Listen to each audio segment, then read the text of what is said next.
Welcome to the podcast. I'm here with Dwight and Denise Glassco, and they are the founders of Fresh Air Ministries. Welcome, and glad to have y'all. Y'all are such a dynamic couple. I got to know, what's the story of how y'all met? How'd that happen? Well, I actually was his divorce care facilitator. Oh. I had ran a divorce care at my church, and for the summer, there wasn't anybody participating, and so I went to Trinity. They had a bigger program, and so I thought, well, it'd be a good time for me to learn, some stuff from them and try to figure out what I could do better. And so the first night, he ended up in my group, and the next day at work, one of my coworkers said, Denise, he's really nice. I said, yeah, but he's just divorced. And so he's here to heal? No. She said, but he's really nice. And I said, yeah, he is. That's where we met. Okay. I'm curious of the other side of the story. I'd gone through a divorce, obviously, right? And checked myself into some counseling. In fact, I used the same counselor we used for marriage counseling. Okay. And after it was decided that it was done, I just simply said, I'll be right back to schedule an appointment with you. Being a pastor, I had counseled people, they'd gone through divorce. And ordinarily, there's a great deal of depression that hits. And I didn't want to be that guy. And decided this time I would take that advice, and try to be that way and get the counseling I needed. Went through the counseling, and we came to a point where both of us agreed, hey, we just need to, break off this relationship for right now and continue my healing. But not being suicidal or anything here. So, right, yeah. Yeah, I think we're good, and I could just continue on. And he said, well, you may want to consider divorce care. It's a good support group. And it just so happened the next Sunday at Trinity where I decided to go blend in with everybody. Yeah, and so not to be noticed. Yeah. Yeah. They announced that they were having a divorce care class starting Monday. So I looked at it as a sign I need to be there. So I went. They show like a video or at that time a VHS, and you watch it, and then you break off into small groups. Mm-hmm. Well, while I was sitting there waiting at a table and waiting for somebody to get this rolling, Denise had walked in, and just the room brightened up. I was like, wow, what happened? They turned on the lights and turned my head, and there she was. She had just walked in the building. So, Yeah, I thought, wow, she's something, you know. And I went, oh, but wait, Divorce Care. That's the book. That's the name on the book I've got here. Yep. I don't want to go through that again. We're not going to mess with anyone. Right. So that's kind of how that started off. And then I found out she was in my small group. I just thought she was a participant. I went in there early, after they dismissed us. I went straight there and started setting up chairs because that's what you do, right? And she was setting up chairs too. And I thought, wow, this is awesome. She likes to be involved too. That's great, And then as the meeting started, she started speaking, and I realized, oh wow, she's a co-leader here. So. Yeah, I definitely don't want to get involved. Yeah. Yeah. But yet, we ended up getting involved later. So was it more love at first sight? For me. but I thought, hey, I can get over those emotions. The physical attraction is totally separate than love. As in, I can get over that, and I don't have to. But then she started talking. And I knew she was filled with the Spirit as well. And who can resist that? A Spirit-filled, beautiful woman, It's just inside and out, just beauty was exuding from her. So, yeah, for me, it was pretty much love at first sight. I suppressed all that. In fact, I left Trinity's divorce care, to not face her. What about your side there, Denise? Well, it was kind of funny because we ended up running into each other at a gas station where he had never been, a gas station where I always went. And I had been over to a friend's house to pick plums and was quite a mess. And so when I pulled up behind him, I was a little embarrassed, but I thought, hey, there's that guy from divorce care. So I made a point to go say, hey, hello, and we missed you. I hope you come back. And I think he came back once. Yeah, because I told you I would. Just because. And then it was like but what was funny is I had his phone number. People that weren't coming, we were going to call. And I decided I wasn't calling the men. The male co-leader was going to call. So I never called him, but that was kind of interesting that we ran into each other. Yes. And then we were matched on 3 different dating sites online. Now, I do have to say, in my defense, I was not looking at dating sites to be a participant of that. I was looking to build the site. That was my intent. Right. But she is correct, though. I signed up for 3 sites, and we matched on all 3 sites. So, interestingly, by coming together, in a sense, you were already getting in the game of building relationships then. Pretty cool. So Denise, I'm curious about your background a little bit. You used to own a hair business? I did. I actually got my cosmetology license when I was in high school, when I graduated. I did hair for probably about a year. And then I took a break. I got married and had babies. And then I went back to work. And I worked about 40 years in the hair business. Most of it I worked what they call kind of like a contractor. Yeah, basically she was self-employed. She just simply rented space, whether that was a booth or a chair, was responsible for her own taxes and all, just like a real business owner. Yeah, basically just leasing my space there. Yeah. Independent contractor is what it's called. Yeah, there you go. Did you like it? Did you enjoy it? Or I loved it. It was definitely a calling. It was kind of odd how I ended up doing that. I wanted to be a secretary, but my typing skills were not that great. And so I did not make it into the program. It was called pre-office education, where you worked half a day and went to school the other half, or vice versa. And I was talking to a friend of mine because I was really disappointed that I couldn't do that. And she said, well, come do cosmetology with me. I said, well, what's cosmetology? And so she told me, and I was like, that sounds pretty cool.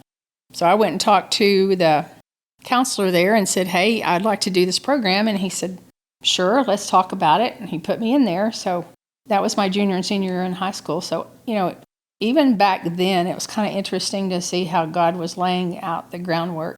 Yeah. because basically for 40 years I was a counselor. I'm always too nervous to talk to the people that cut my hair. It feels awkward, but they're very talkative people.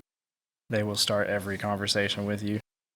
I think some of them have said they intentionally want to talk to you, and then they try to dig dirt just so they talk about it. Is that true?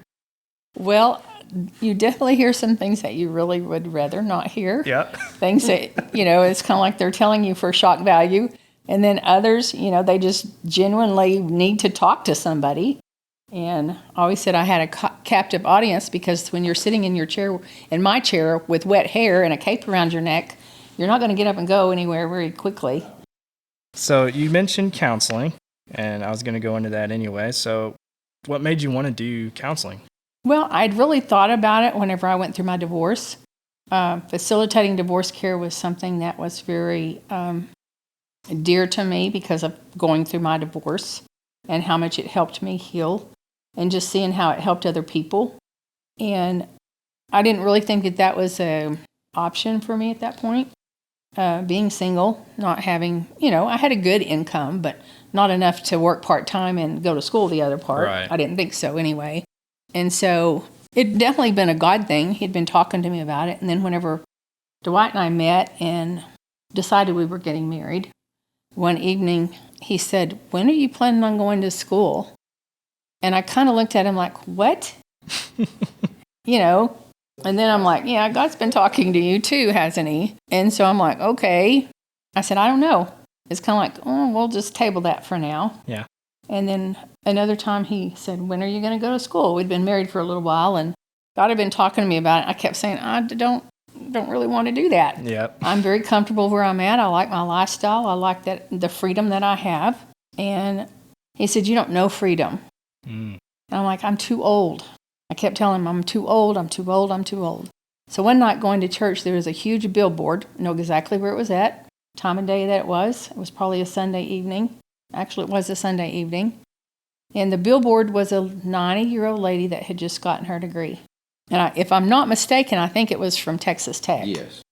And God just said, "Now you want to tell me you're too old? Yeah. Really?" Yeah. So I'm like, "Okay, I hear you." Yeah. Still a little reluctant, still going to, be a little bit slow in obeying. And then, kind of just kept putting it off. And then Dwight's like, "Okay, when?" Yeah. He kind of kept pushing me, "When?" So I started the legwork. I had 2 clients that I had done their hair for years. And they started talking to me about what school. And I began to pray about it. And God said, "Wayland." And so Dwight and I just, we put it before the Lord and said, "Okay, if this is what you want us to do, then you're going to have to pay for it," because we didn't have the extra money to do it. And I went 8 years with no student loans. It was awesome. Paid for the whole time. There may have been a couple of times where it's like, okay, where's the money coming from? But it was there. And Dwight went through I think even like a 20% pay cut during that time. We had attempted to sell our house to downsize, to be able to, manage everything a little bit better. Our house wouldn't sell. And so God said, "You don't have to change your lifestyle. I'll take care of everything." And he paid for all of it. So that's awesome. Crazy how he works. Yeah, that's bachelor's through masters. And I started out very slow because I knew it had been years since I'd been in school. And I wasn't that great at studying. I made decent grades, but I knew if I got overwhelmed, I would quit and I wouldn't continue. So I started out very slow, and I went straight through. I did not take a break until kind of toward the end. Dwight had been diagnosed with colon cancer and took some time off, took 1 semester off, which was 11 weeks, just to be here to help take care of him. But other than that, I went straight through. That's awesome. Summer, fall, spring. What was the biggest challenge all the way through? Managing family. We have 4 kids together, and all 4 of them got married during that time. I don't know how many grandbabies in there at that time. That was probably it, and trying to manage, everything else, just trying to keep a balance. What helped you keep that balance? Dwight and God. Yeah, really, I can't take much credit. It would have to be God. Yeah. Yes. Yeah, you were in tune to what I needed. I know one time I was just really overwhelmed, and he said, "What can I do to help you?" And I sat at the computer over here, and I could look out that window, and the flower bed over there was a mess. And it was really grating on my nerves. And so he said, what can I do? And I said, take care of that flower bed so I don't have to look at it. And so he went and took care of the flower bed. It seems really small and, kind of silly, but it was something that really got under my skin. And it was something that I couldn't go do because I needed to be doing homework. So he took care of it. Yeah, rocks work great. Put in rocks. Well, Dwight, I'm interested in kind of the story of how you became a pastor. Oh, mercy. That goes way, way, way back. I was probably 18 or 19, and that's when I got saved. When God saved me, he called me. He called me to preach and to teach.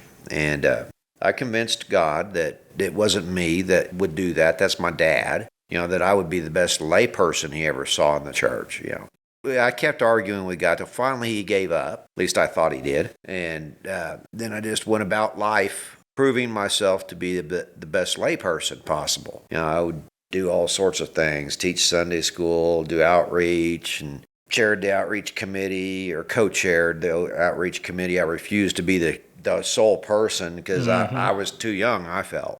I did a lot of things in the church and became very unhappy and very dissatisfied. And finally, I did the one thing I knew to do was just pray. Just start fasting and praying. So I took my lunch hour and I set that aside and I said, I'm just going to go to the church, be by myself in the sanctuary. I had keys to the church. So it was no big deal. I lock it back up as I go in, so nobody bothers me. And I'm just going to pray for that hour. Well, after 3 weeks of prayer and fasting, I was frustrated even more. And I just said, God, I am tired of this. You haven't said a word to me. And I'm just going to shut up now. And I'm not going to say a word until you tell me something. And so I sat there like a lump on a log. I didn't hear him say this, but I really felt it like, finally, you shut up. I can talk. So, I didn't really like what he had to say. He just one word came out, and one word hit my spirit. Really? And I went, what? Really? You did all this for me? I said, yeah, I did all this for you. He said, okay, all right. When did I ask you?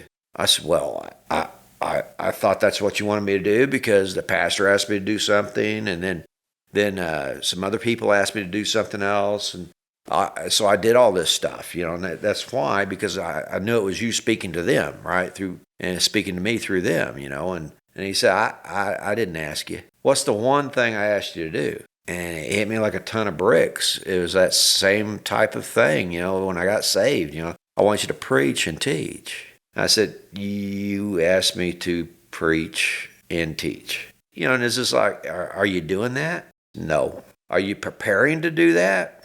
And I said, no. And so what else could I say, and God just simply said, and you wonder why you're not happy. I just repented of that and just said, God, I'm so sorry I did all this. I am going to go prepare, and packed the bags and went to the Bible college and started preparing to preach, and then jumped into preaching. That was probably, I don't know, 89 or so is when I went to the Bible college, 1989, and graduated in 1991, 92, right in that area. Took my first church. And right after I got out of college, I didn't make my graduation because I was too busy pastoring. Later on, it was like, why are you pastoring a church? I said, well, to be a preacher, you have to do that, right? And he said, where did you find that in the Bible? And I said, well, it's really not there. And so I called it quits pastoring and moved here to Lubbock, back to Lubbock, and had experienced a divorce in between, and then we met it back up. But the one thing that did happen was when I quit, I had to ask God, will I ever be in ministry? And he simply said, like never before. And that's when he showed me what was going to be happening, and Fresh Air was then born. The idea, the plan had to happen, but yet I didn't have the plan. Came to Lubbock, and I tried to make that happen, but it just fell on its face when I was trying. I haven't stopped. I've been working on everything. It's in place, but you're not there yet. Yeah. Well, I'm very interested because you've talked about balance. What are some ideas on balance, so to speak? Like, how have y'all managed balancing everything out? I think it's something that you have to continually work at, because as things get rolling, you can definitely get off balance. And so it's something that you have to be sensitive to the Spirit. Know that when you're off balance, being mindful and aware that you're off balance, and then kind of take a step back and regroup and, listen to the Spirit and let Him basically show you how to get back in balance. I just feel like life kind of has a way of doing that. And you have to be totally focused on God. Yeah, absolutely. I agree. Fresh Air stands for Fresh Adventures in Relations. And part of your vision is building and strengthening relationships. So why put the spotlight on relationships? Well, that's the key to life. Your first and biggest relationship is your relationship with God. He is the creator. He's the one that set everything into motion. And, it's kind of like what he told me way back when, when you're not in his will and you're not doing what he's wanting you to do, you're getting nowhere and doing nothing and getting frustrated.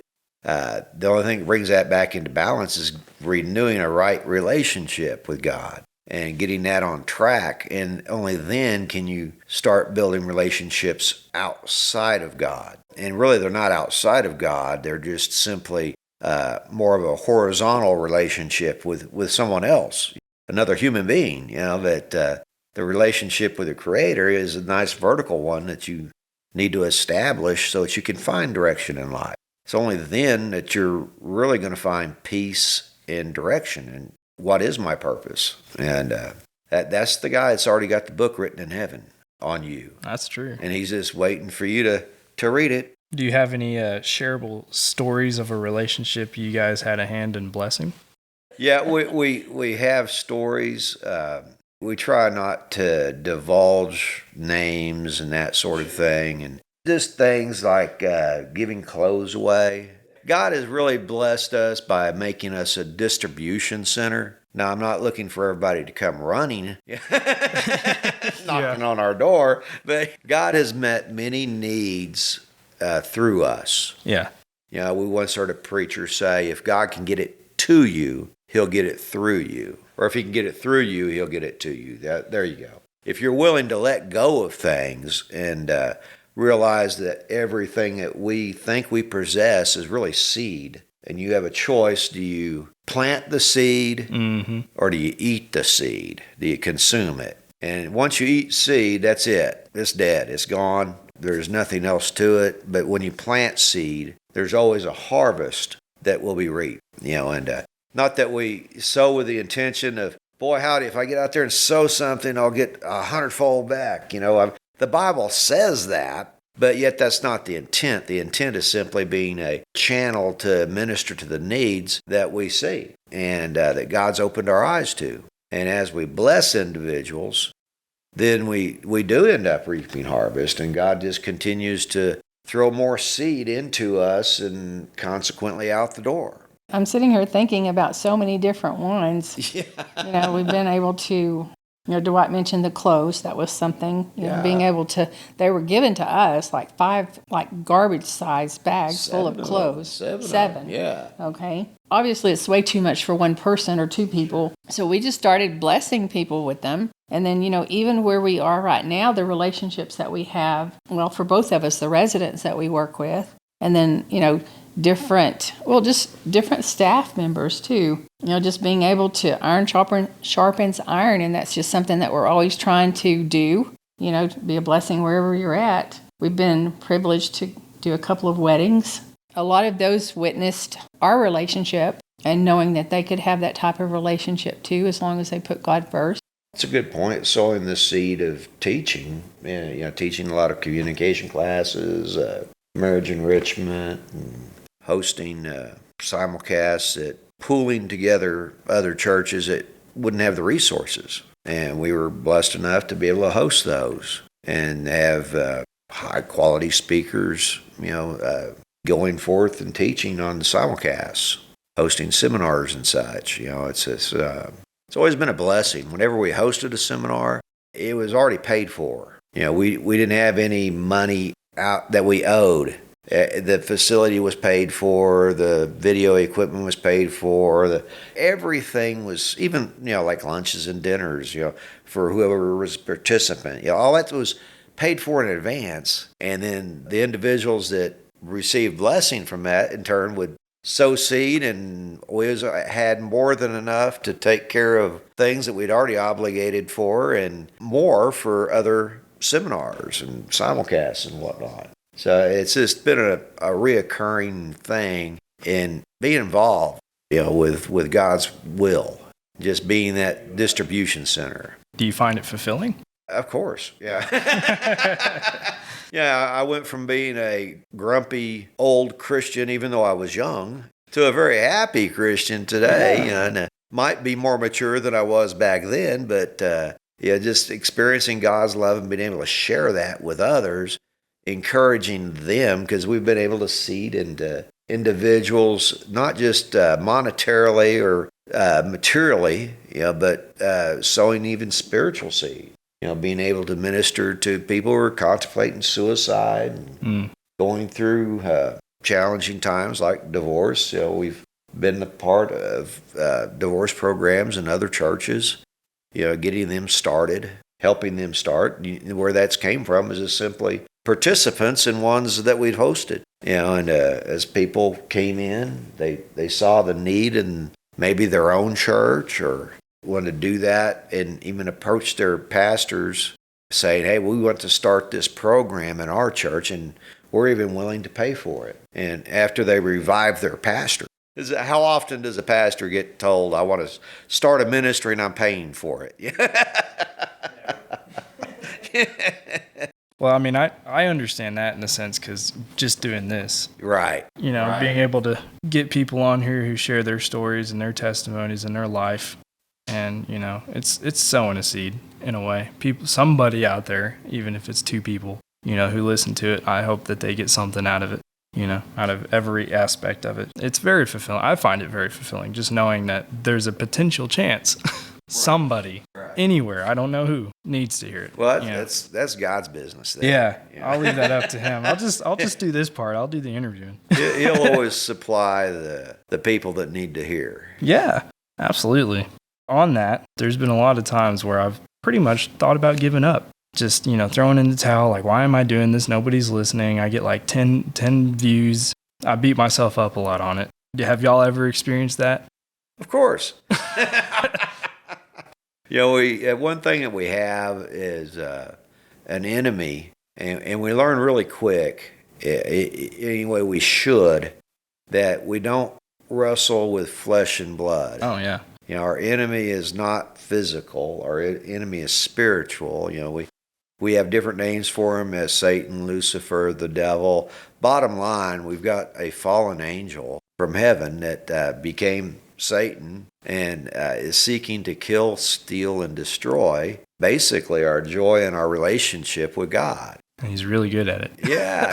And if he can get us down in the dumps and discouraged enough, we know that then we start thinking about quitting, and we think about, this isn't really worth it. I'm not seeing fruit, and it's not our job to inspect fruit. Our job is simply to do the will of God. And when we start focusing more back on following God and realizing if he's called me to this, then it's going to succeed. And his idea of success is totally different than ours. We have a tendency to just focus it on stats, how many people showed up, how many people listened. But the thing is, you don't know how many people are taking that, sending their own link, or maybe just putting it on, clipping that and putting it on Facebook or whatever. And it's just simply, God's called you to do something. It's time to do it. And he takes care of the results. Well, you said something very interesting just a second ago. You said getting back in line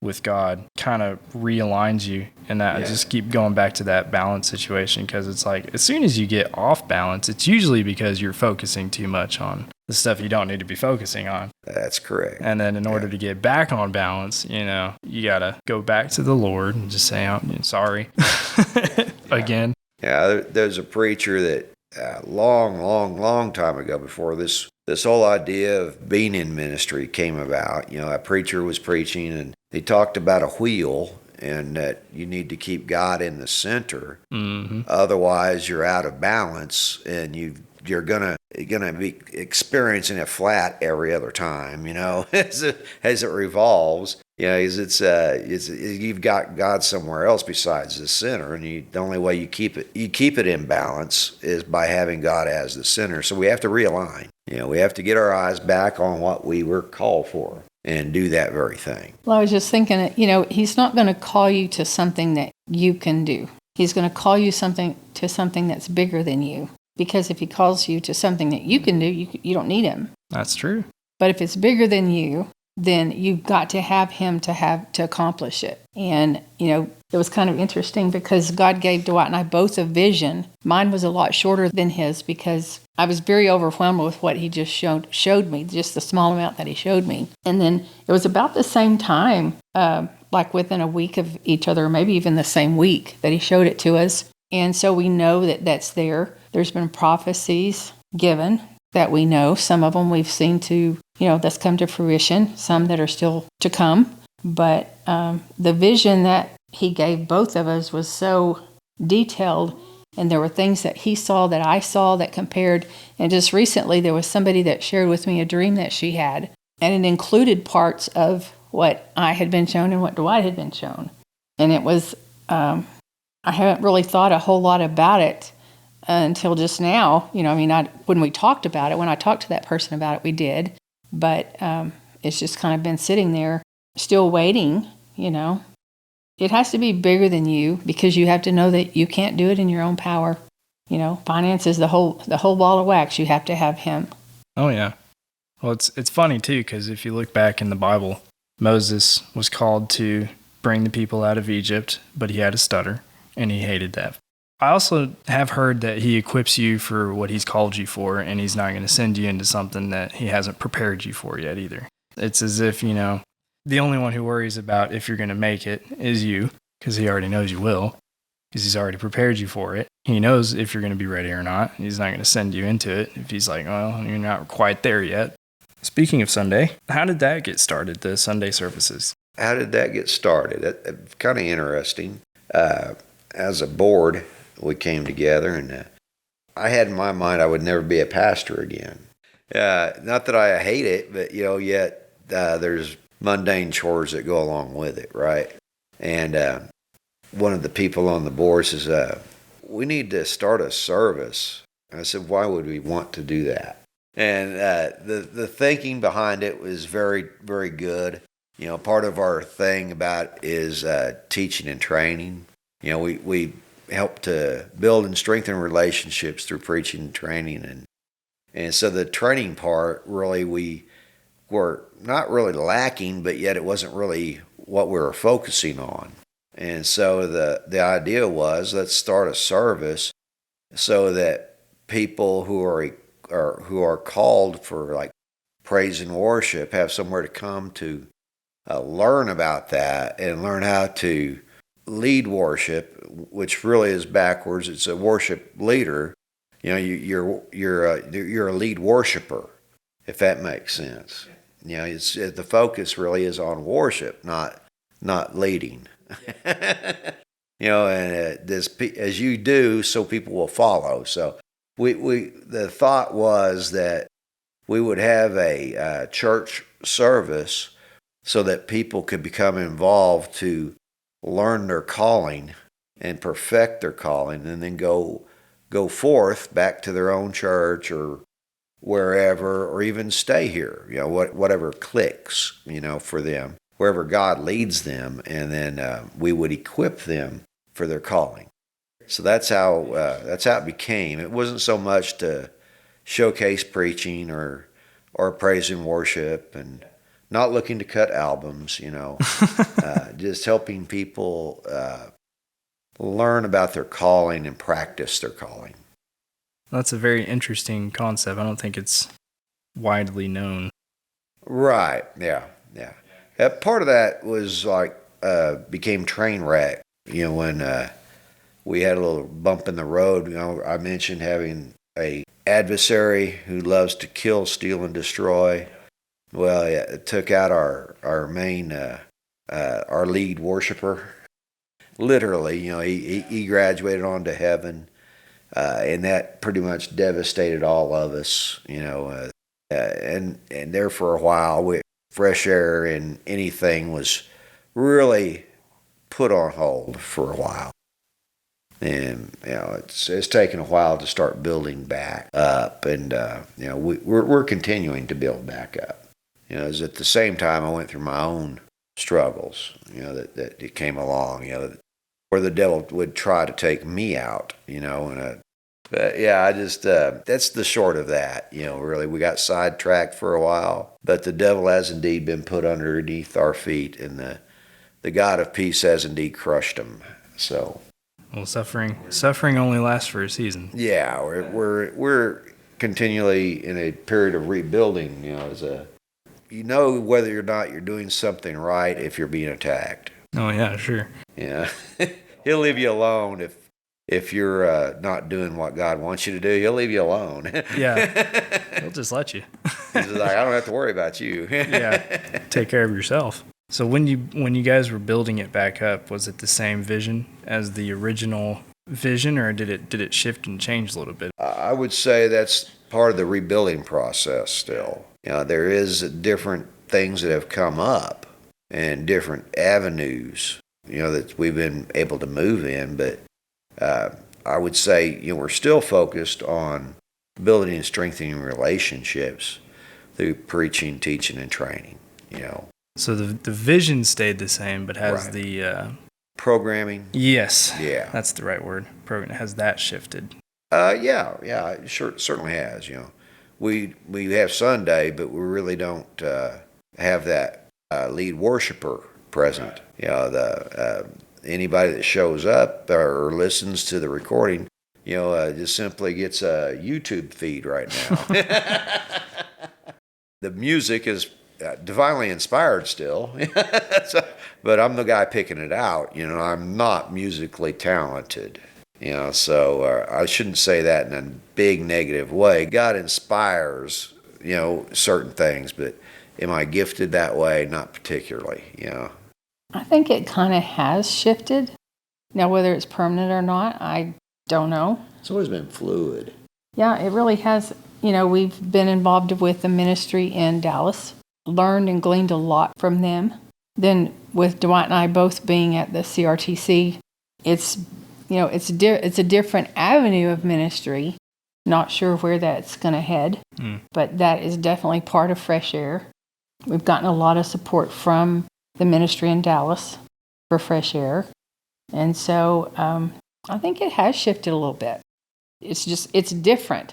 And honestly, that's kind of been, like Dwight said, it's kind of been fluid because it's definitely, God's just molding and creating it as we go, I feel like. It feels that way. Yeah, it kind of fits in with some of what God has given us. It's like after we got married, we go off for a honeymoon and we saw like 7 or better dust devils. They're whirlwinds take place. And we're like, wow, do you see that whirlwind? It's not even moving. It's stationary in one spot. I've never seen one stationary. And then we go down the road and there was another one.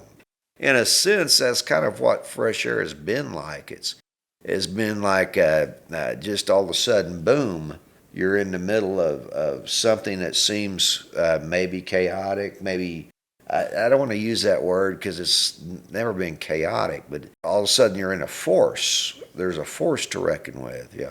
When we hit our destination, another whirlwind came up, and this one moved, and it actually intersected us. That rocked our vehicle. So yeah, what she's saying, I agree with. That there's really hard to say this has been exactly what we do. Yeah, because it continually changes. And so the Sunday service at some point may go away. I don't know. It started off as a vision of someone in the board, and I totally agreed with it. I saw that vision. People need that place. And there's different individuals that we work with that they're expressing their calling, and they're looking for direction, and that might be where they fit. We don't know. We're not looking to tell them what to do.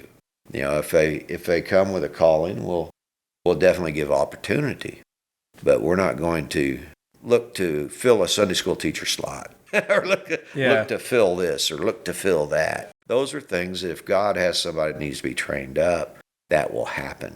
Well, that's awesome. Now, y'all did mention kind of setting up a studio and getting a building and stuff like that. Talk a little bit about that. Yeah, that was just another avenue of getting the word out, to a lost and dying world. I mean, it's not hard to find chaos today. Just turn on the news. Oh, yeah. It's not isolated to the United States. That's one of the reasons we help people that are in Poland. We're international as we sit in the living room and have this conversation. But there's we have our hands in so many different things. You would think it'd be disorganized, but it's not that way as far as organization. But yet on the other side, we're going to take on whatever God throws our way. And we've kind of put that petition out to God because He's the one that showed us. And we're like, okay, God, we're sowing seed, and that will come to fruition. And then we'll do these things. We'll shoot video and make that available on the internet. There's people that don't want to step a foot in a church. It seems to be more prominent nowadays. After COVID, it was kind of crazy. Didn't want to go to church, but they weren't really going to the streaming services. Yeah.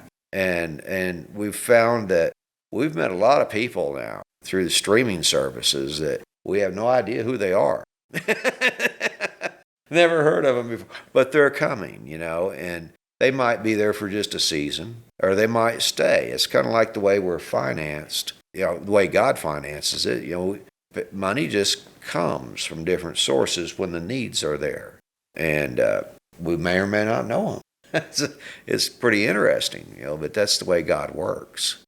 So Omega's vision has always been to help people who can't afford these ginormous companies that come in and they sell you a Ferrari to go down to Dollar Tree and get some soap. You don't need a Ferrari for that. It's been built on the concept of small businesses. They matter, and they need just as much help as these bigger companies who can afford it. And so we've really pushed for that. We've really tried to, and it's already bearing fruit. We just sold one last Monday to some lady whose son had autism. He got in an accident and has autism, and he does art. And so he needed a website, and she said, yeah, we called all these big companies and they wanted to charge us like $5,000. And I was like, that's absolutely ridiculous. I'm not going to charge you $5,000 for something I can do in 20 minutes. So for me, at least, I feel like vision is something that always stays stable. But as far as how you do it,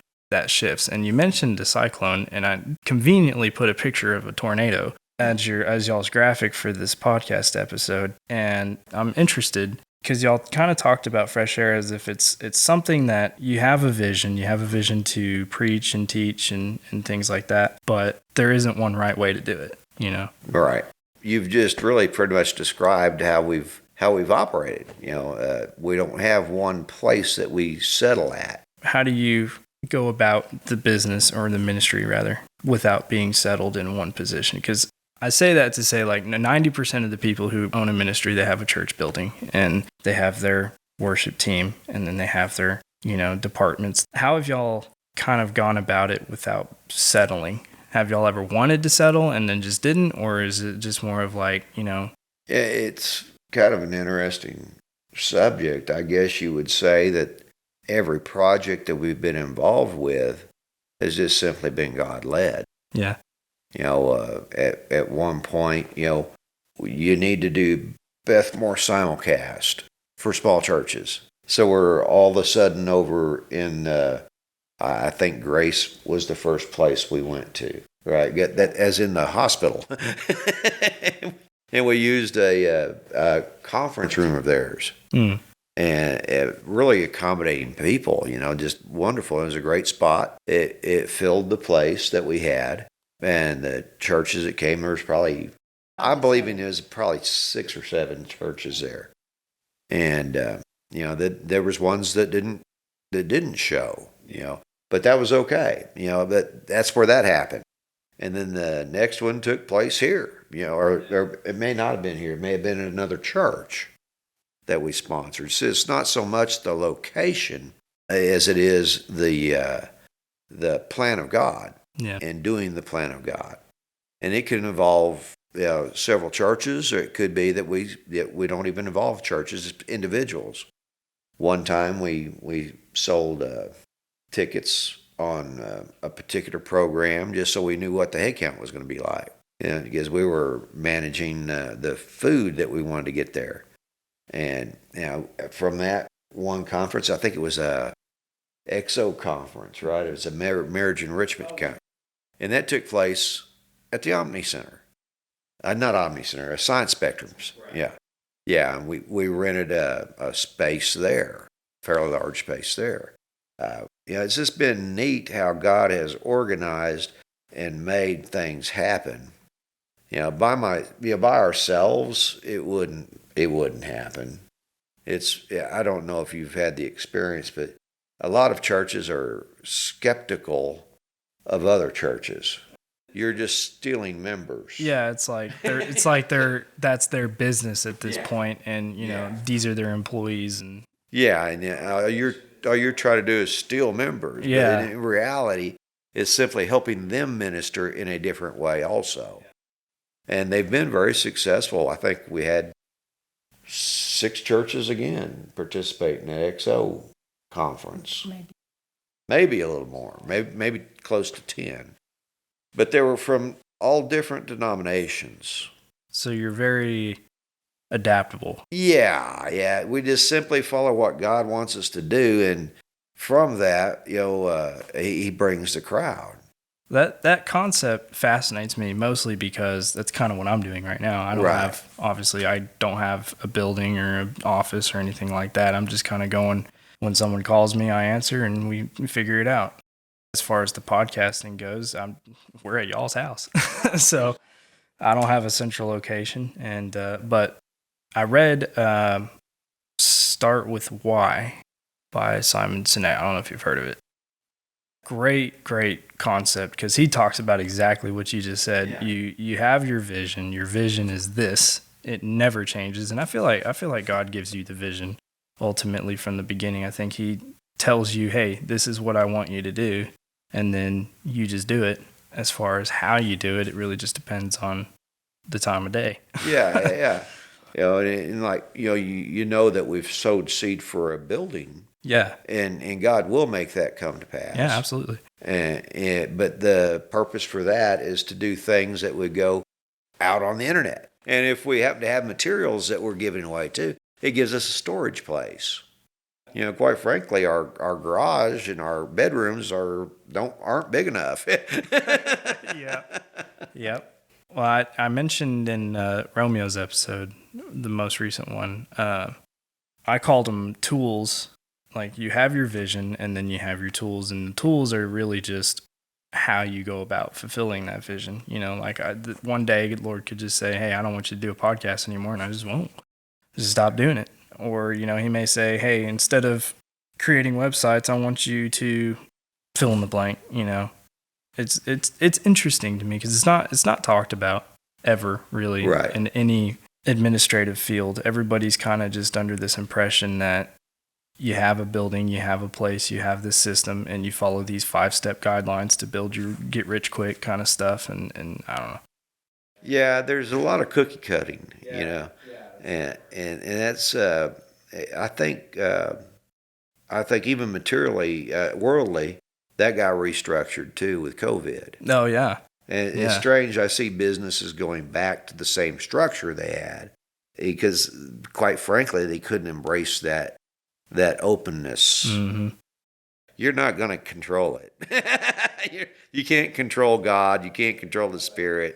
Yeah, and that's the beauty of God, is he makes a way when we don't see a way, He's the one that says, okay, you've been struggling 6 hours in the boat trying to get to the other side of the lake in the midst of a storm. Why don't you just leave the boat and walk like I do?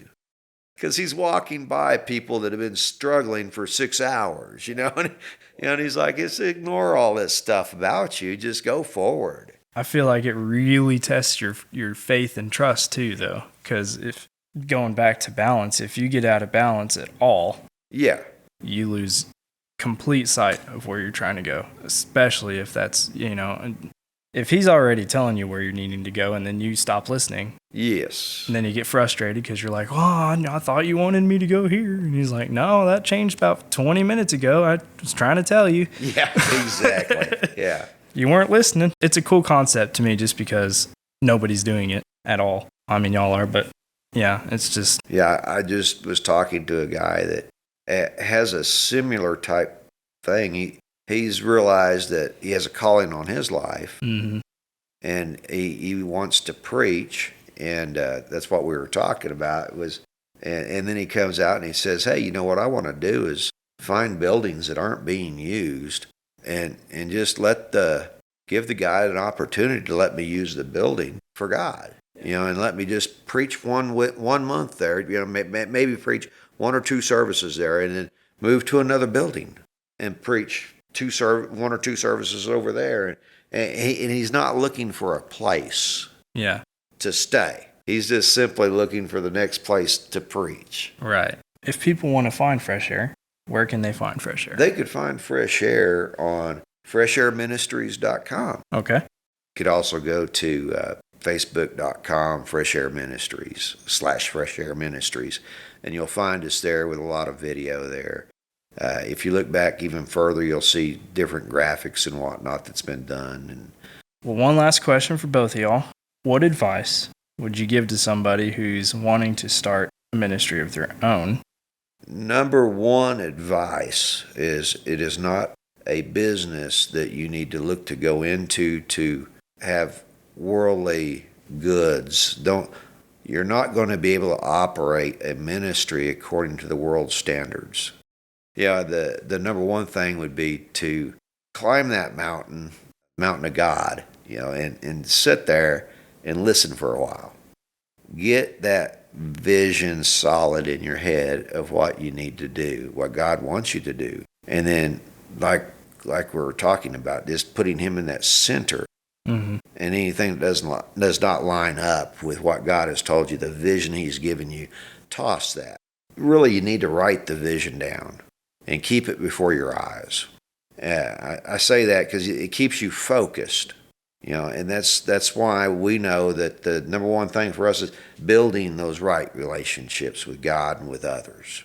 And that's our focus, through preaching, teaching, and training. Yeah. That's the way we're going to do that. That's the one thing that's constant in what we do. We might do different things, try different things. Okay, that didn't work. Why didn't it work? And maybe it truly did work, but we didn't think it did. But God shows us, I wanted that for that one individual. You wanted it for 1,000. It's not quantity. It's not dollars. It's not fame and glory, how many books you put out, whether or not you make a video, or whether or not your praise team makes a video or a CD.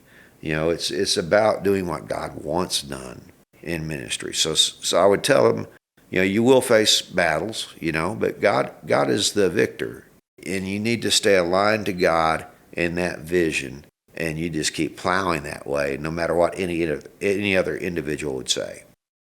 Well, I kind of second you. Write the vision. Write the vision and make it plain. You've got to know where you're going.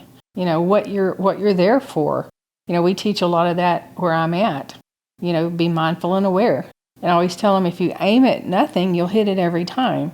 So you have to know where you're going and what you want to accomplish, and writing that down and keeping it in front of you, kind of like what Dwight said, so that you know where you're going. Well, yeah, vision gives you direction. Trust the process and trust God. Thanks for tuning in. Ready to take the next step? Visit omegaconsultingtx.com to learn more and embark on your journey towards success. Remember, in the pursuit of your dreams, hesitation is the enemy. Slam your foot on the gas, go full speed towards your vision, and let Omega fuel your tank and build the roads to get you there. Until next time, keep dreaming, keep striving, stay inspired and motivated, and never stop chasing greatness.